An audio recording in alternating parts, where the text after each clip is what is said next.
For almost 10 years, Dr. Bawumia was the solid vice presidential choice for the NPP. Hailed as the golden economic touch, he was the stalwart pillar upon which the NPP's aspiration rested. The nation must count itself fortunate to have such a son as Alhaj Dr. Mahmoud Bawumia. The NPP promised big changes when they took power in 2017, with Bawumia as the head of the economic management team. It is quite clearly a fantastic team. Professor Jambafo, Dr. Akotose, Dr. Afriye Akoto, Honorable Alan Chiramanting, Boachi Ejaku, Ken Oforiata, Senior Minister Yao Osafo Mafu. What a solid team!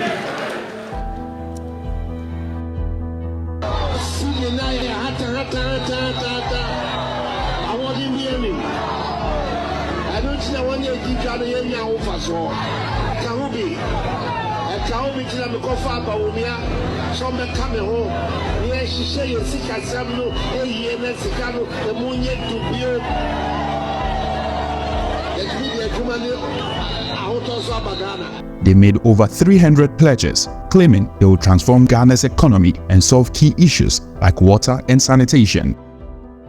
One of their flagship promises was a $19 billion deal with China to fund developmental projects.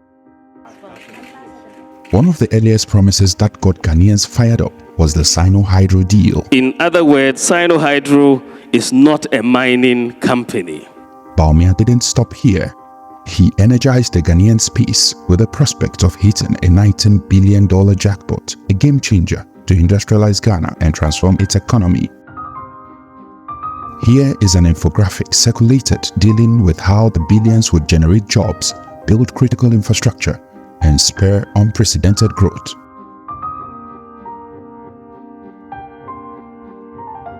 Bawumia brushed off skeptics,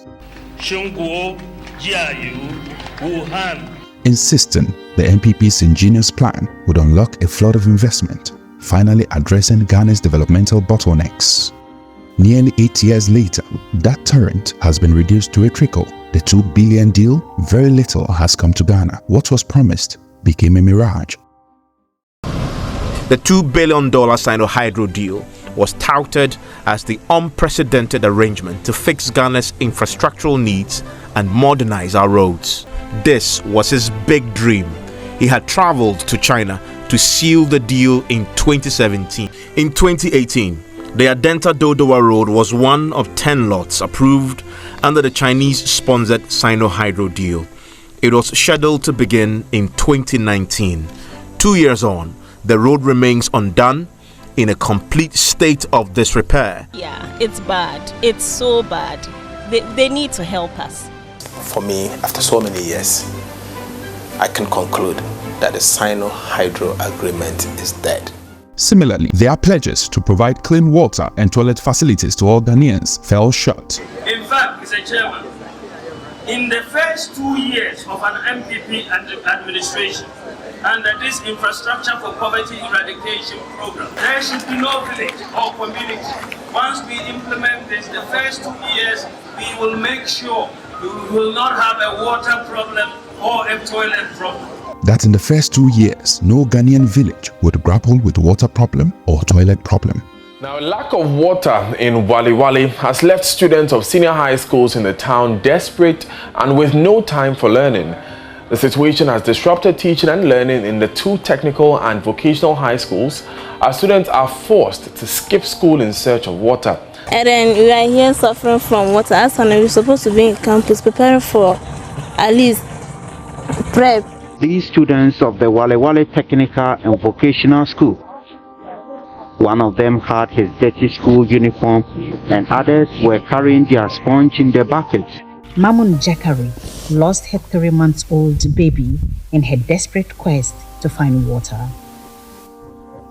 I left the baby and went to queue at the only borehole I was coming back intermittently to feed the baby. I returned again at about 2 p.m. to feed him, but he had become tangled in the bedding and died. This is the only water I've been able to get since yesterday. We spent days searching for water. We searched day and night. In 2024, as he seeks the highest office, Bawumia's failures to manifest this basic solution, even in his own backyard, raises doubts about his capacity to deliver the transformation that he touts. Actually, are you doing this kind? You are lying. You are always lying. You don't tell the truth. Why? Everybody is suffering. Market, they are not buying anything. The currency is down. What actually are you doing? Ghanaians have been calling and crying to Bawumia to take away taxes on sanitary pads. Today, the Ghanaian woman pays more on sanitary pad because of the taxes on them. Our little tax, come on, let's be reasonable. Taxing period, women period every month. Why should we pass a law imposing tax on sanitary pads? This is unconscionable. We are asking for the taxes on sanitary products be scrapped off.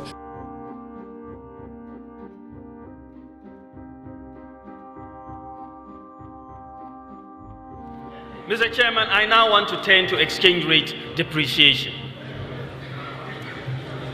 The Ghana cedi is currently in free fall and depreciating virtually on a daily basis. In fact, this is what you are seeing as a Midonyami exchange rate. Bawumia vowed the stability of the cedi. He was most popular for his criticism of the Ghana cedi. Yet, in the past years, the cedi has been plunged into a historic free fall, from 4 cedi 20 pesos to a staggering 15 cedis under his economic watch. What happened to his claim that the cedi has been arrested and the key given to the IGP? It seems that this was just another of his taking Ghanaians for granted. And you have seen a stability return to the exchange rate. In fact, for the year, the cedi has appreciated in value. When we came in, it was running. Essentially, we have arrested it. and the IGP has the key. She's locked it up. The time he said he had locked the Ghana cedi and given the key to IGP, it was completely premature. So if, because at the time you've borrowed money and shored up the currency, you come and announce in a high profile program that you have arrested the cedi and given the key to the IGP, clearly that cannot be true. Again, Bawumia told us in order to save the cedi, he was going to introduce a novel policy called the Gold for Oil policy, claiming it would shore up Ghana's foreign reserves and stabilize the cedi. And you are going to lower the depreciation of the currency because instead of the oil importers, especially the BDCs, going to the Bank of Ghana's window every few weeks to ask for foreign exchange to import oil, that one goes away. So we are saving $3 billion annually from the lack of demand from the Bank of Ghana for the foreign exchange. So that reduces the pressure on the cedi immediately. And yet again, he failed. As Bloomberg had reported, a 22-day consistent depreciation of the cedi, undermining the promise as a currency panacea.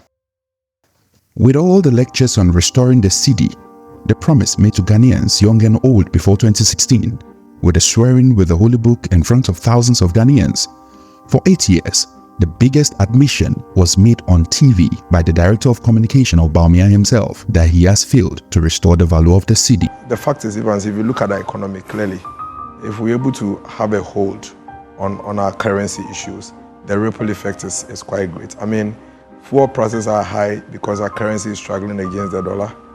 And once fuel prices go high, it has a direct effect on prices of goods and services. Were we not told that the main reason why Bawumia is the vice presidential candidate before 2016 was because he was going to stabilize the cedi? Was my running mate, Muhammadu Bawumia. Then he was deputy governor of the Bank of Ghana. It's one of the reasons I brought him to come and join me, that we will welcome the cedi and create again a strong cedi. Did he not tell us that he has arrested the cedi? The city has appreciated in value. When we came in, it was running. Essentially, we have arrested it. Did he not tell us that his team was competent? Senior Minister Yao Osafo Mafu. What a solid team. Did he not also tell us that he has introduced a novel gold for oil initiative to stabilize the city? Trust is fragile, easily shattered by a single broken promise. They say, what's $10,000? I would almost about 153,000 Ghana cedis. And now this is $10,000. Nasabita frache, sort as here. Young fan say 7 years ago. None number say 4 point something. Why would you say? A dear no nipan bit me. Mother so to say be uncle so or man ye. But we had the assembly no babe catcher. I had the assembly about me about catcher. Oh, can clear na MPP for Nankasa, me MPP ni. Oh, can clear besom biti. You cannot manage the economy with propaganda. You can engage in all the propaganda you want. But if the fundamentals are weak, the exchange rate will expose you.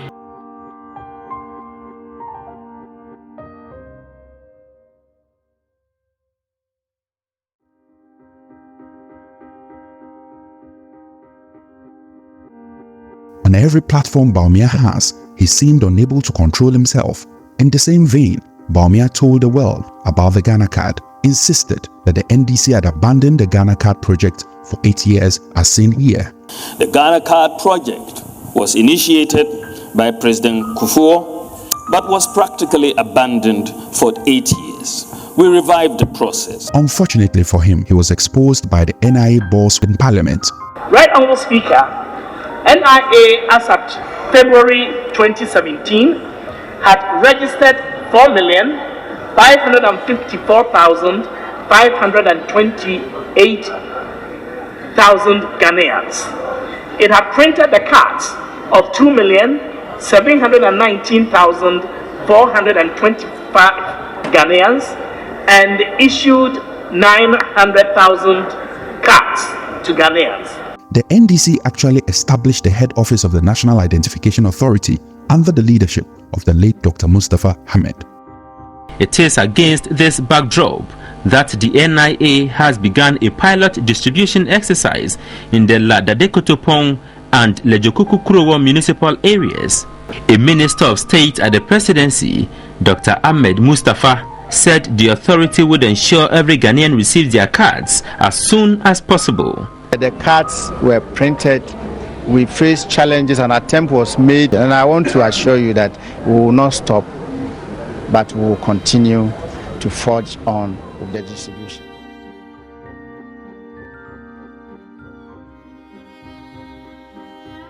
In paragraph 48 of Bawumia's report, he boasted resolving Dumsor in a short time.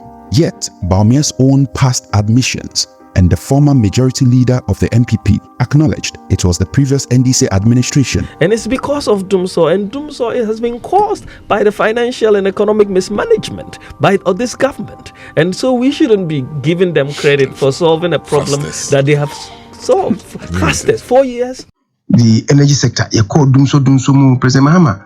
And who President say, "Obe you man if Dumsor mu." Until we will take key steps to get us out of it. And any thermal plants are to buy to generate electricity for us. On the face of it, a good thing or yeah. Another glaring self-contradiction by Bawumia.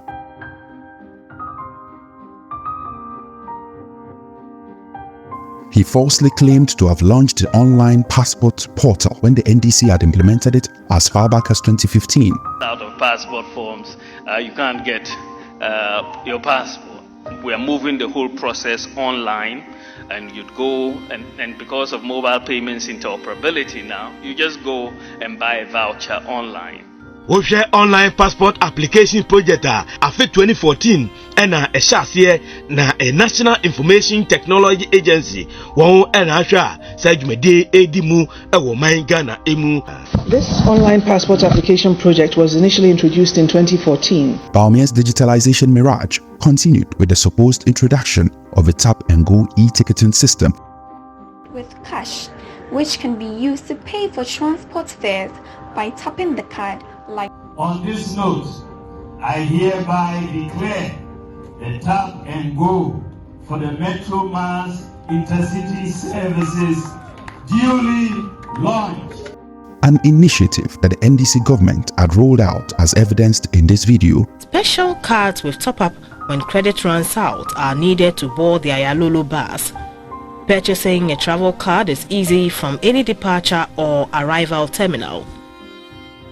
A new card at the time of purchase comes with 2 Ghana cedis 90 pesos credit already loaded on it and can be topped up at any bus stop or by using mobile money, just like a mobile phone top-up. A minimum of 2 Ghana cedis 50 pesos is always needed on the card before a journey begins.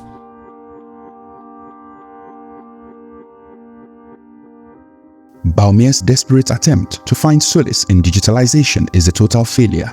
Ghana's digitalization transformation began long before he took office. Former President Kufuor laid some foundation, which Bawumia conveniently fails to acknowledge always. It was the NDC under the leadership of John Dramani Mahama that erected pivotal digital infrastructure, the Accra Digital Center. In the Accra Digital Center, I will be saying, I commissioned it. There was a whole ceremony. I commissioned Accra Digital Center. We went on a tour, media phone now. And he said, Obi, one take.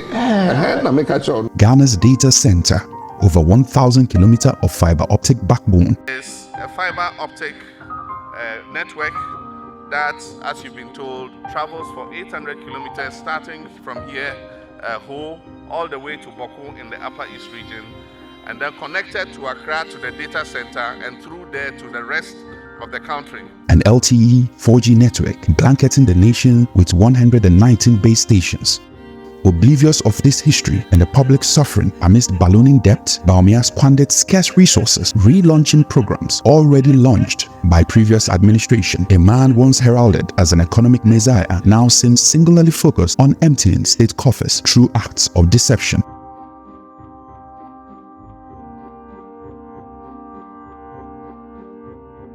The closer we get to elections, the lie keeps getting worse. On the 3rd of September, the flag bearer of the NPP, Dr. Mahamudu, at this point, I should be forgiven if I say Baolaya, said this. I came up with the idea that we should buy equipment to help every district to construct roads in Ghana. It has nothing to do with Parliament. It didn't go to Parliament for any approval. How this man consistently embarrasses himself with these lies still leaves many in awe. Here is a video from the administrator of the District Assembly Common Fund, Madam Irene Na Toshiado, clearly contradicting almost everything Bawumia said. I wish to thank the members of Parliament, especially the leadership and the local government committee, for their support in this regard when it was proposed in Parliament. That 1. Parliament was directly involved contrary to the lie of Bawumia. 2. That it was entirely his idea. And that 3. It is something new. On February of 2015, the presidency of John Dramani Mahama inspected German earth-moving equipment under a similar initiative without this noise or pomp and pageantry. Bawumia, why the lies?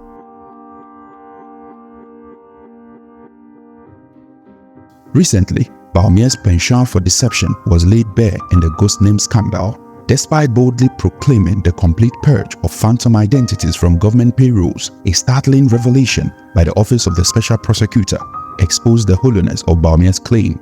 The Office of the Special Prosecutor uncovered a chilling truth. Not only had ghost names persisted as against the claims of Bawumia, but an astonishing 34 million cedi was saved by the Office of the Special Prosecutor. Funds that could have uplifted a lot of communities. These millions of cedis hemorrhaging sacrificed at the altar of Bawumia's falsehood, a troubling pattern that plagued Bawumia since the beginning of the administration. Consistently and almost weekly, a new lie seemed to tumble from Bawumia's lips, each one more brazen than the last. From repackaging existing projects as digital supremacy to inflating job numbers, truth appears to be a mere inconvenience readily discarded in the service of political expediency. The failed promises, the lies, the deceit, the silence over suffering of Ghanaians only demonstrates one thing, that Bawumia cannot be trusted. Bawumia's promises didn't stop when they took power. He kept churning out lofty claims at every opportunity, like the constant need to peddle fiction as the panacea to Ghana's problem. Let's discuss a few of these. He stood in Cape Coast, vowing to build an harbour and an airport. People of Cape Coast, I have good news for you.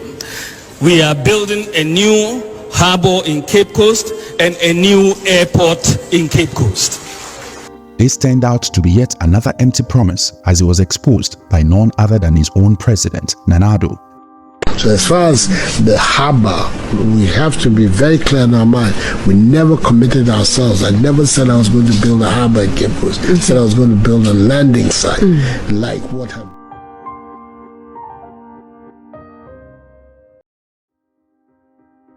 To the Zongo communities, he pledged 16 model schools across Ghana's regions to boost education. We want to make sure that we focus on education in the Zongo communities. So we are building in each of the 16 regions. We are building model senior high schools in Zongo communities in the 16 regions. So we have 16. Every region, we are going to build a model senior high school in the Zongo community. So now the question we ask is that the 16 secondary schools, model secondary schools, as you heard in the tape, it was a manifesto promise. Where are the secondary schools? Where are the secondary schools in the Zongos? 4 years later, that promise lies in tatters.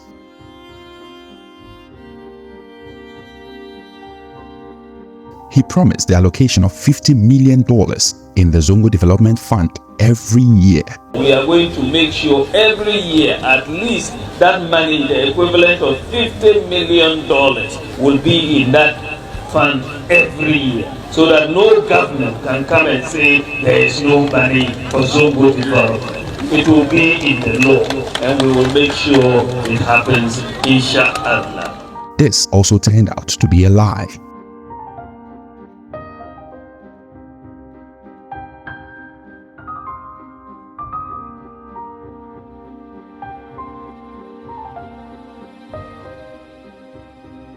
Once trumpeted as MPP's crowning achievements in the north by Bawumia, as said in this video.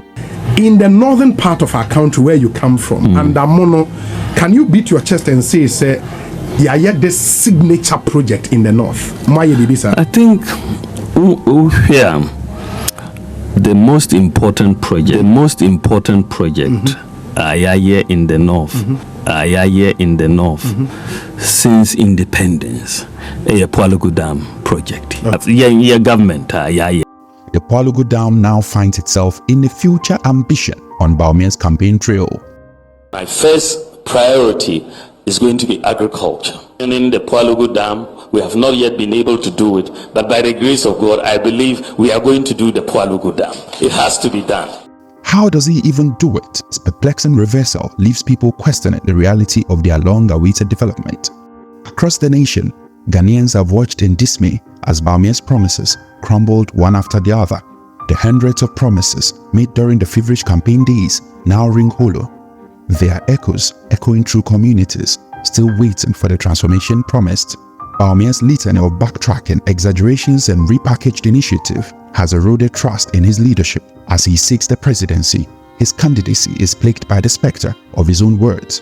The bold declaration about reviving the city, providing jobs, unlocking prosperity, and ushering in an era of economic revitalization. Yet, the grim realities, ballooning debt, soaring inflation, increased economic hardship, exposes the hollowness of these claims. How can the man who brazenly discarded his own previous principle be entrusted with the nation's highest office? The Ghanaian people have tasted the bitter truth that his promises, no matter how sweet, are devoid of sustenance.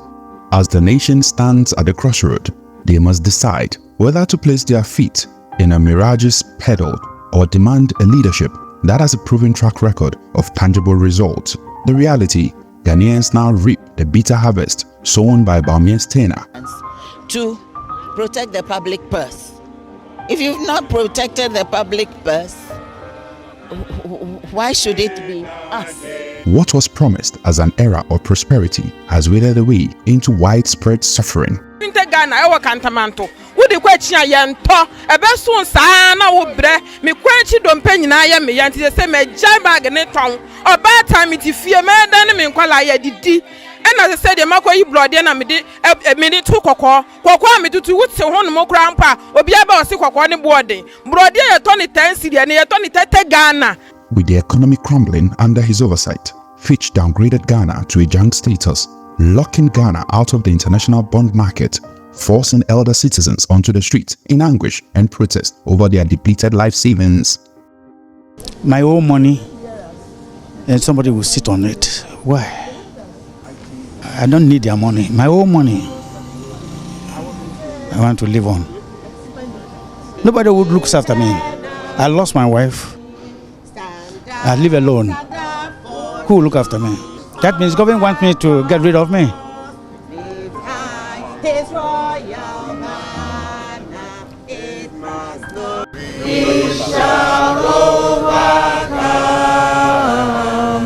Many would have died unable to afford health care. Can a man who brazenly discarded his own economic principles unleash economic anguish upon the very citizens he vowed to uplift? Why should we as a country get to the stage where an elderly man like him has to tell the whole world his health challenges? That's not right. That's not fair. That's not righteous. That's not kind for a country to do. It's abominable. It's an abomination. Bawumia tried distancing himself from the government, calling himself just a driver's mate, an admission of failure in a disrespect to the office of the vice president, who is more akin to a co-driver than a driver's mate. As vice president, I am like a driver's mate. But his fate was sealed as the senior minister, Yao Osafo-Maafo, had boldly stated the opposite. I want all of us here to, and on behalf of my colleagues, say a very big thank you to the type of leadership the EMT has enjoyed from Dr. Bawumia.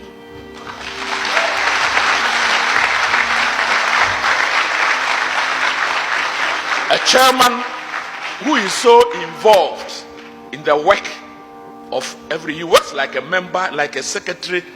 It's sterling quality, professionally excellent. So we are where we are because Dr. Bawumia is putting up a very professional chairmanship to the EMT. And I pray that we continue to work together as a team. That leadership of the economic management team rested squarely on the shoulders of Bawumia, and sadly, Bawumia drove the country backward. As he seeks presidency, Bawumia's propensity for making holy promises raises serious credibility issues. Can his words be trusted, or are they just tools for myth-making? When the realities fail to match the rhetoric, let's remember this: a broken promise is a dagger in the heart, leaving wounds that will never heal. Only Ghanaians can decide whether to step out from under the darkening pale. For far too long, Ghanaians have been force-fed mirages of prosperity by this man, while subsisting on crumbs of hardship. Perhaps it is time to place their faith in a leadership anchored in authenticity and evidence, not hollow fictions that crumble under the weight of reality. When in government, stop promising. Do it. People rate you, people assess you on the basis of what you do. Given the kind of campaign he waged that led to the change of government, one would have expected that by now delivery is all we'll be seeing and less talk. If I were in his shoes and I'm seeing these things, I'll cringe with embarrassment. I think the sentiment generally, and I'm certainly included, is that this individual does not know what he's talking about. You know, because if you are so incompetent yourself in the seat, today a lot of people look at the past with rose-tinted glasses and wonder, you know, perhaps we're, and not even perhaps that we're better off, that we're in fact economically better off. On all social indications, this country has been taken back many decades, that there's a huge regret in the path we have taken. And the worst part is that those who are at the forefront of this decline show no remorse, show no humility, and in fact have no shame to be able to even stand up and promise new things or put themselves in a conversation for for how we repair and rebuild as a nation. On the 5th of January 2016, the then President Mahama said this: Allow history to be the judge of how I have served my nation. How well I have done my part in running my lap of that relay. What that verdict will ultimately be, I cannot say. I can only say that I have done my best, giving my all. In almost 8 years, what is the verdict of this proclamation? One day on television, I will kneel down and say, Mahama, I am sorry. And someone make kafan who's our angel. Say one day, Mahama was an angel. Mahama Kafra. Maybe you ain't this in you, but I stand for the truth. Mahama, sorry. Oh, I will take this opportunity to apologize to the former president. I mean, His Excellency John Mahama. And yesterday, I was bold to apologize to President Mahama because he's a fine gentleman. Corruption, Nanaba I times 10. Mahama, this year they are fache Ghana for the fache and the fache me. My 5 years so up at your mama chopper, but no physical. Me book the Japan chop. My body baby, your mama, my body baby. Me say someone make a kafa Mahama who pa that time you feel Mahama you from what you say. Na Mahama angel. For 8 years, Ghanaians' dreams lie shattered amidst the ruins of Bawumia's promises. Auntie Ama, once hopeful, now struggles to feed her grandchildren or buy medications for them on a pension that vanished like morning mist. Young Farouk's dreams of a job wither in the harsh sun of reality. Families buckle under the weight of debt, their fate in a brighter future crushed by Bawumia's promises. Can a nation once beaten dare trust him again? The ruins of Bawumia's broken vows now stretch from humble villages to the heart of Accra. A stark reminder that trust, once shattered, leaves a wound that an entire country must bear.